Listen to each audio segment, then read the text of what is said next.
going to record, and we're going to start with World War I.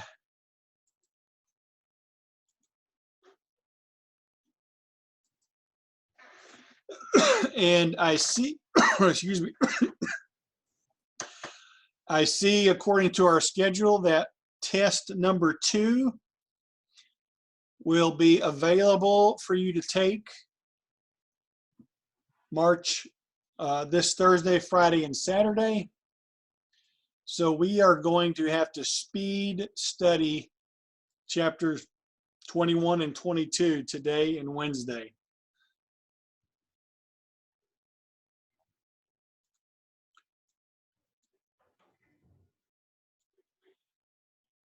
So you guys see Woodrow Wilson there on your screen?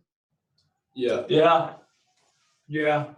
Okay, so as we talk about World War I, we're still in the period of the last progressive president, Woodrow Wilson. What do you mean? And last Monday, we discussed his domestic policy, how he was going to govern and take care of affairs within the United States. As we talk about World War I, we're dealing with foreign issues, and fortunately for Wilson, from 1912 to 1916, in his first term, he kept the United States out of the Great War. That's another title for World War I, the Great War. It was called the Great War before it was called World War I. And then, of course, when World War II commenced, they changed the Great War because World War II was on a greater scale and was longer. They changed it to World War I.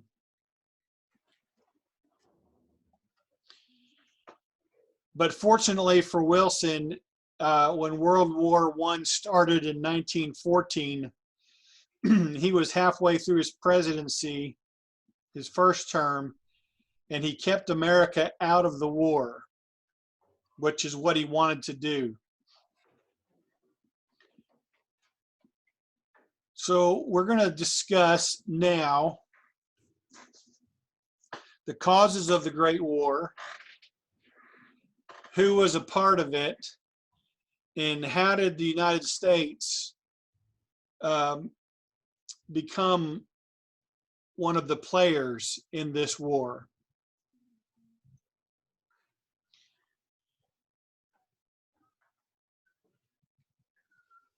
One of the key causes of this war is nationalism.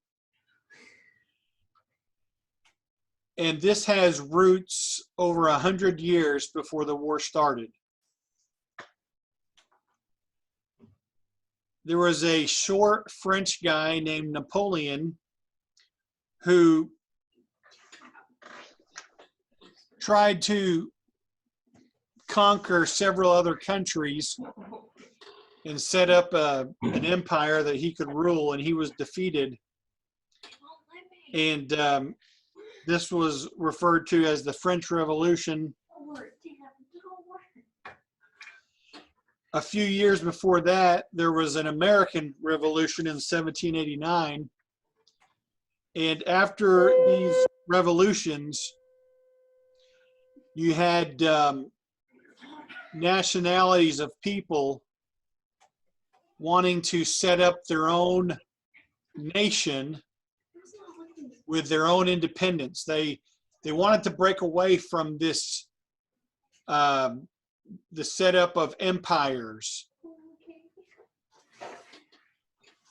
And so nationalism emerged.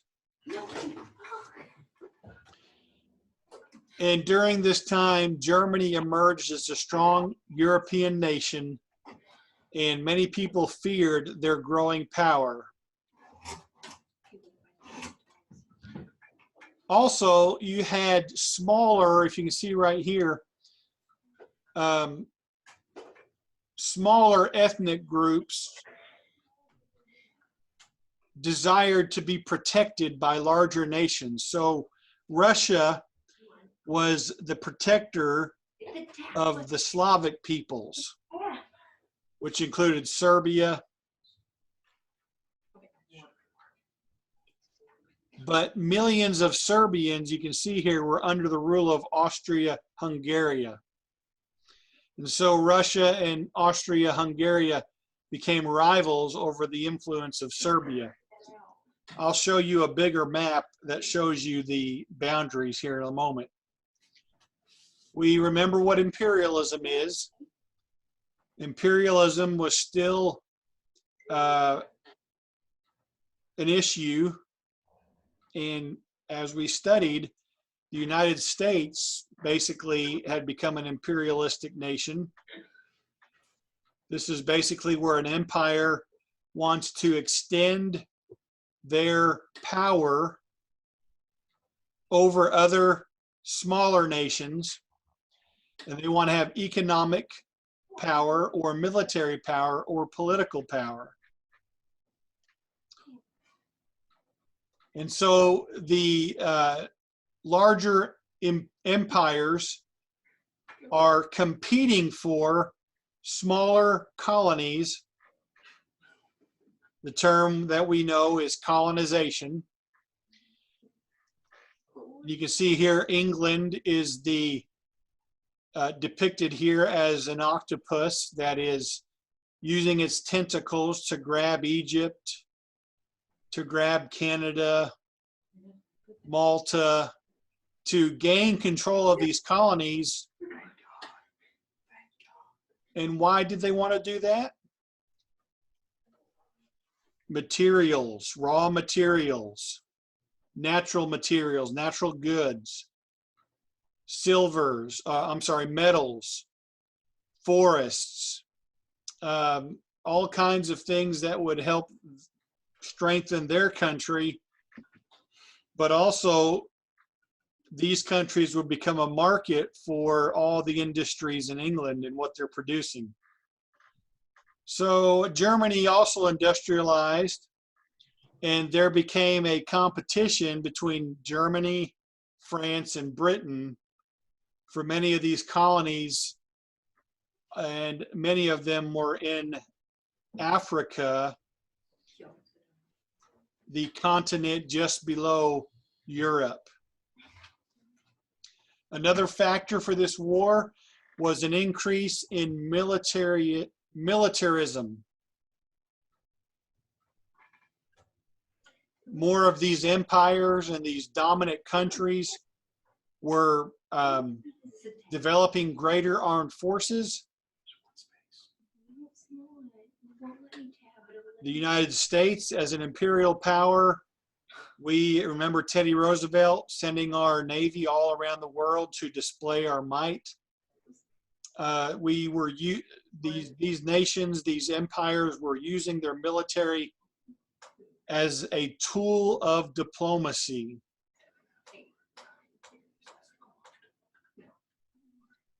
And so they competed for who would have the stronger army, who would have the stronger navy.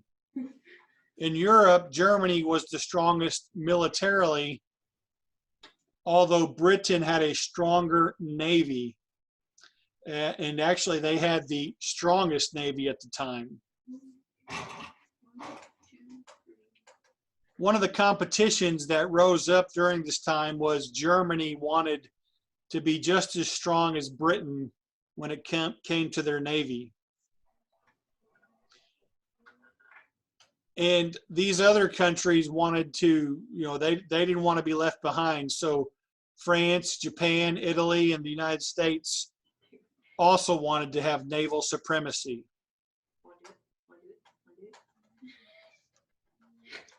Which incidentally, guys, if you're If you're still into using bars of soap, there's this brand called Duke Cannon soap for men, and there's a great fragrance called Naval Supremacy.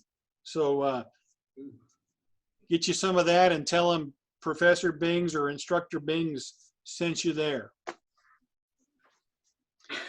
That won't mean nothing to them, but it'll make me feel good. Naval Supremacy Duke Cannon soap.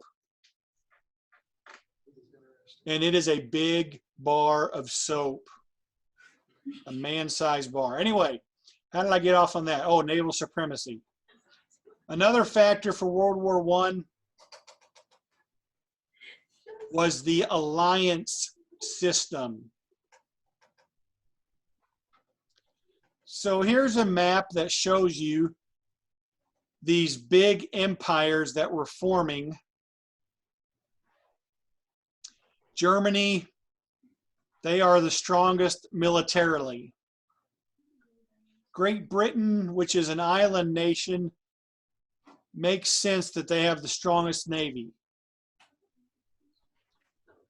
France has a big, long coastline, so they want to have a strong navy. Germany has a large coastline. They want to have a strong navy. Italy is almost, Italy is a peninsula, so it's got a lot of coastline. Russia is this massive empire with lots of coast and a very long north to south border that borders several of these countries and nations.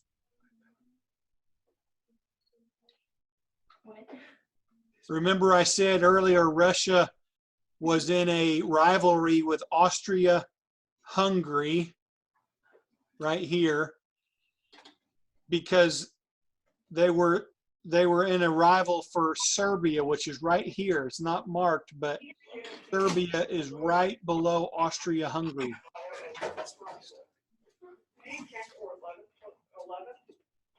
Russia was interested in having this territory under their control because it would give them a naval port in the Adriatic Sea.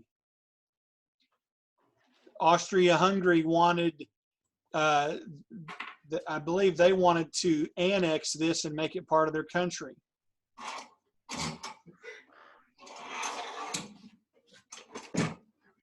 So with these rivals, you had nations forming alliances. And you have the Triple Alliance, which is Germany, Austria-Hungary, and Italy. And sometimes they're called the Central Powers because they are, as you can see, in the center of this other alliance, the Triple Entente, or the Allies, France, Great Britain, and Russia.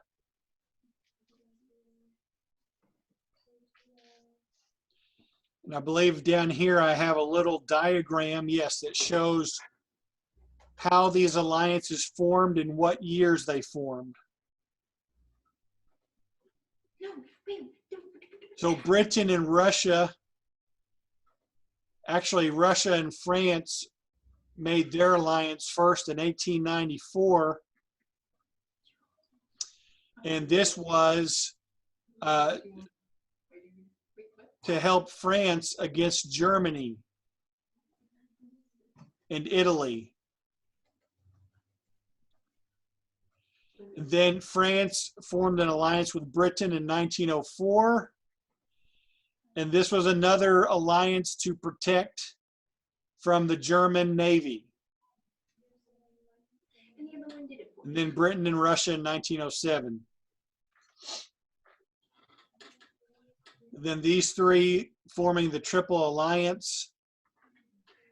These alliances formed by, you can see, 1907.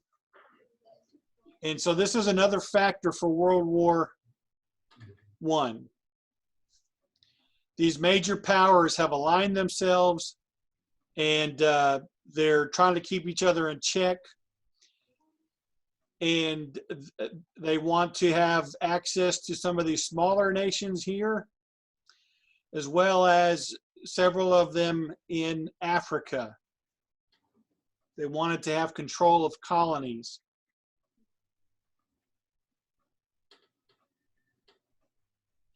Here's another map showing you the alliances,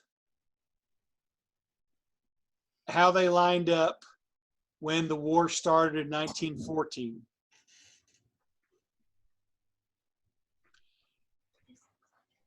And you can see here that during the war, several other countries joined one of the two sides. Now notice here, Italy is in alliance with Hungary and Germany at the beginning, but by the time the war starts, Italy has left Hungary and Germany, and they are now part of the Allies. But Germany and Austria had Bulgaria join, and then the Ottoman Empire, or Turkey, join in. And then with Russia, Great Britain, and France, you now had Italy and all of these Northern Africa countries, along with some smaller countries in here and Portugal over here.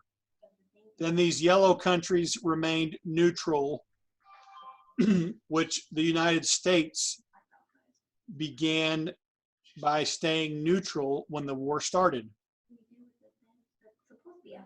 So we have our allies and we have our Central Powers. You can see America later joined the Allies. What started the war? What was the spark? In this map here, excuse me, this triangle is around what's called the Balkan Peninsula. Let me go back up and you can see it on a bigger map right here. It includes all these small countries of Romania, Bulgaria, Serbia, Greece, Albania. Recall that Austria, Hungary, and Russia were, rivals wanting to control Serbia. At one time, Turkey controlled all of these countries right here, which would be Greece and Bulgaria.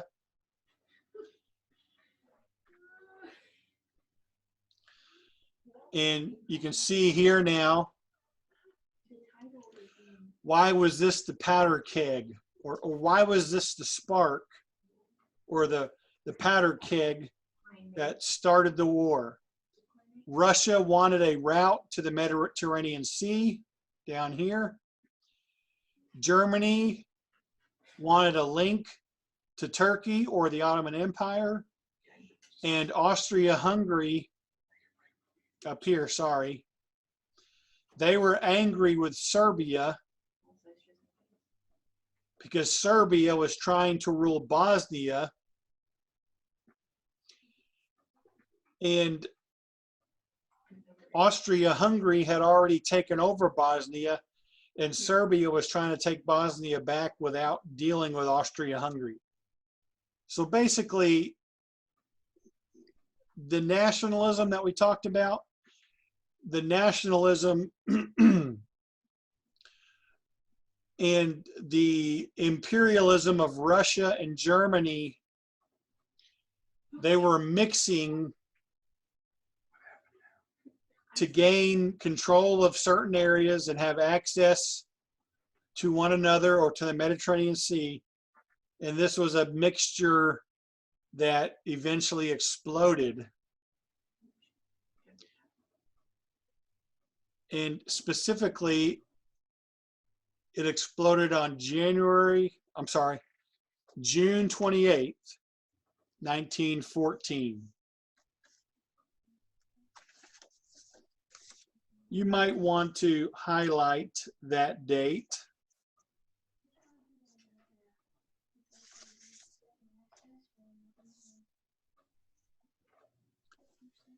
On this date, a Serbian nationalist by the name of Gavrilo Princip, not much older than you guys, 19 years old,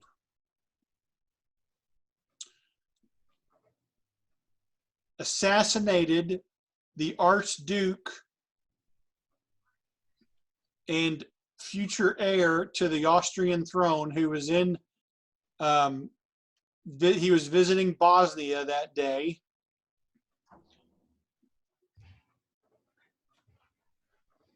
Gavrilo Principi shot and killed him and his wife, the Archduke Franz Ferdinand. And after this, Austria-Hungary, their Archduke having been assassinated, declared war with Serbia. But you can see here, it was expected to be a very short war.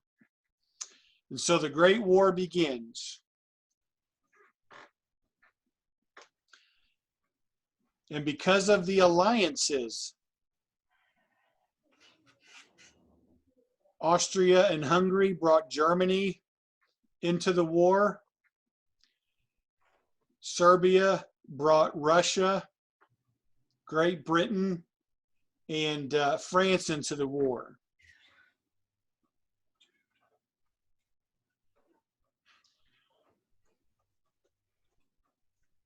Because of what Austria, or because Germany had a treaty with Austria-Hungary, they declared war on Russia. Right? Austria-Hungary is going to go to war with Serbia. Russia wants Serbia. Russia is much larger than Austria-Hungary. So Germany, because of their pact with Austria-Hungary, joins in the war to help them fight Russia. And this just sets off a chain reaction. Germany also declares war with France. And then when Germany invades Belgium so that they can invade France, because Belgium is right here between France and Germany, that brings Britain into the war. Any questions?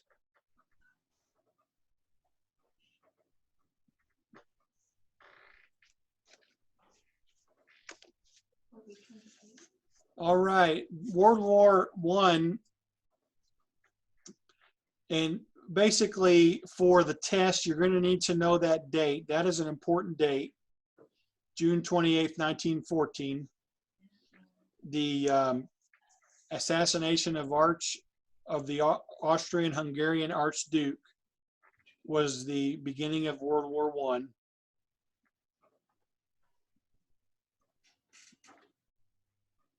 I haven't decided yet, but there may be something on the test about the alliances, the Central Powers and the Allies.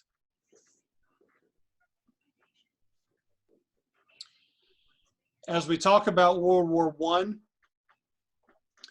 the first thing that you'll see, or one of the first things you'll see in our textbook, is that it's a new kind of war. It's a war that is highly influenced by the industrial industry, the industry that has risen up in so many nations. Because of all of the new industries and factories and plants, it introduces new weapons that have never been used. All of these weapons are listed at the bottom of page 771 in your textbook.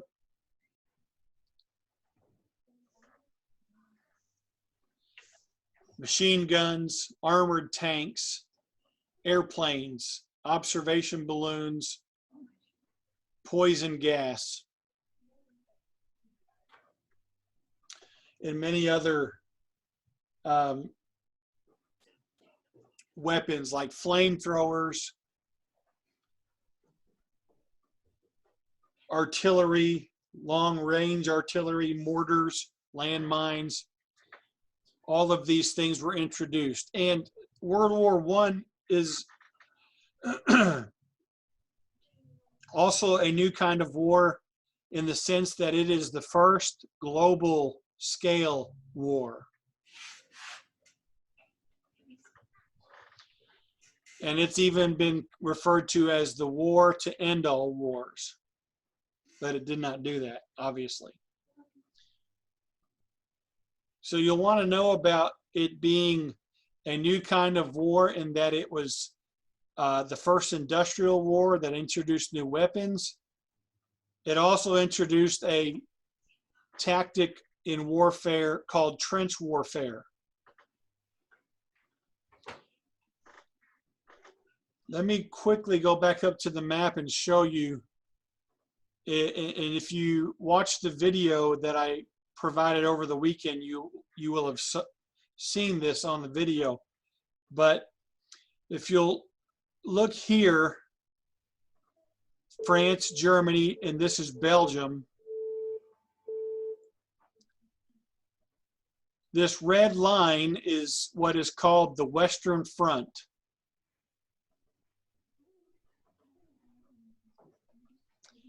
And along this line were dug 450 miles of trenches from the coast of Belgium all the way to the border that it had with Switzerland. 450 miles of trenches. Some of the trenches went as deep as 40 feet. And you can see here that each side would dig a trench. So if we think about the Western Front, you had the French dig their trench, and then you had the Germans dig their trench. In between those trenches was called no man's land. And I would encourage you to go to YouTube and listen to a song by a group called Celtic Thunder about no man's land. It'll make you cry. But there were three kinds of trenches. The front line trench, the support trench, and these were basically, if you were a Frenchman, these were your trenches, and then the enemy trench or the German trench. And then within trenches, you would have dugouts, which were basically the quarters for the officers. This diagram shows you, let's just say this is a French trench. All right. That was totally by accident, by the way. Anyway, here is the front line trench. And if you look up here, here's no man's land. So the German trench is over here. And what they would do is they would put a wall of barbed wire, each side would. They would put landmines. So if you, sometimes soldiers would jump out of these trenches and try to raid the other side. They'd have to go through the barbed wire. They'd have to go through landmines. And then the enemy on the other side would be firing with machine guns and artillery. So it wasn't a good thing to go into no man's land. But you had the front line trench. And then you'd have this communication trench, which would connect the front line with the support trenches. And then even behind the support trenches would be dugouts for the commanders or for the command posts, be their headquarters, maybe some sleeping bunks.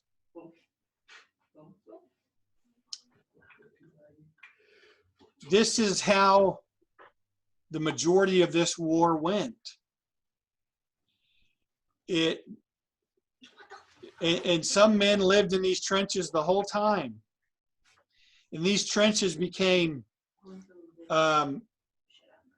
muddy, and dead bodies would decompose in there. They became infested with rats and other vermin.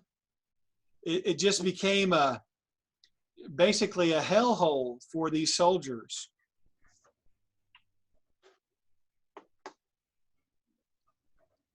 Here's an actual picture of a trench. You got guys just basically sleeping right here with their blankets over them while this guy is at the command post watching.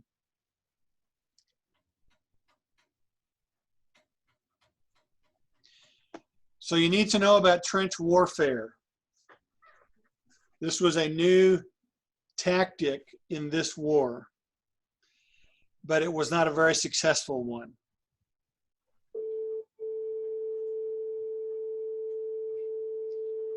So any questions on this war being an industrial war with new weapons and this new tactic of trench warfare?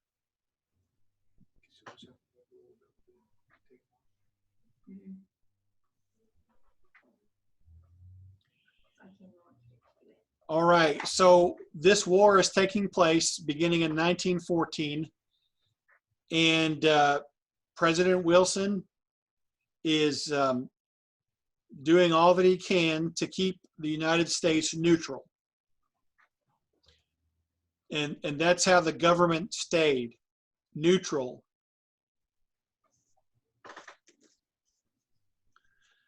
Matter of fact, if you remember about President Wilson, he was, his foreign diplomacy was called moral diplomacy. He had a strong sense that he was president because God wanted him to be president, and God wanted to use him to lead our nation to spread democracy and Christianity around the world. And so basically, Wilson was keeping America neutral while basically Fair.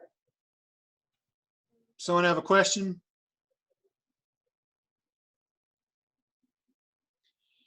While basically preaching at these nations at war to come to peace, come to peace.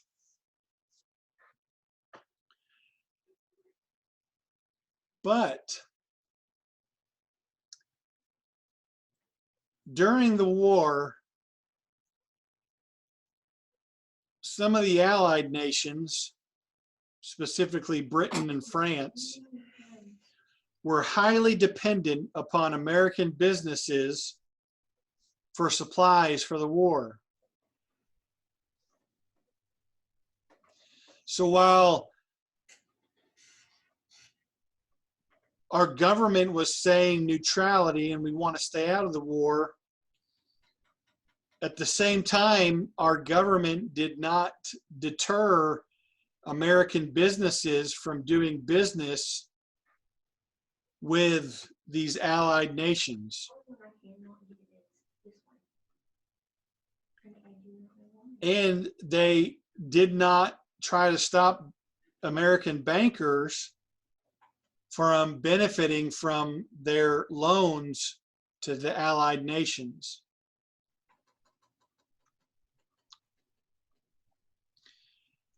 So that's kind of the feelings of the government, and then some of the upper class, the businessmen and the bankers.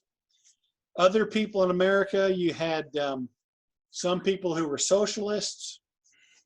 They said the war was just a capitalist and imperialist struggle between Germany and England to control markets and colonies. people who did not believe in war, that should be war instead of ward. They believed the war was evil and that the U.S. needed to set an example of peace. And then on a general population level, many U.S. citizens kept track of the war because of their ties to their home nations. So even in America, you might have,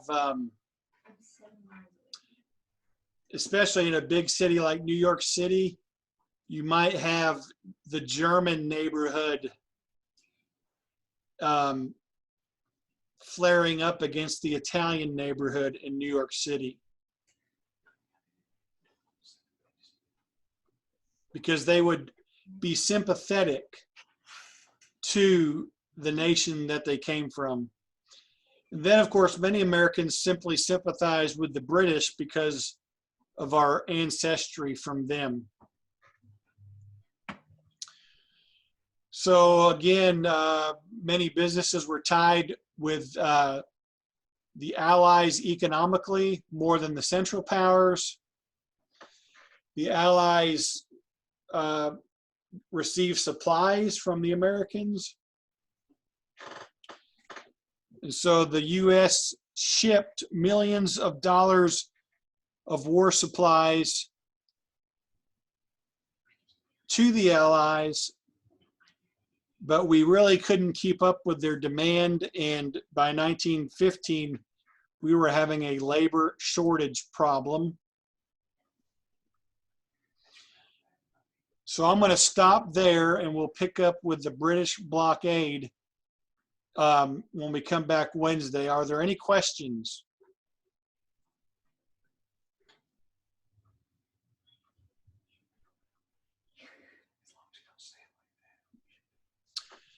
Okay, so if you haven't read chapters 21 and 22, you really need to do that, because I don't think I'm going to be able to cover everything on Wednesday.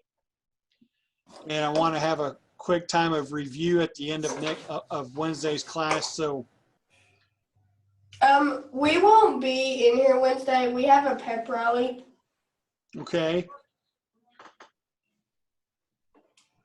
It'll be recorded, so you guys need to make sure you watch it.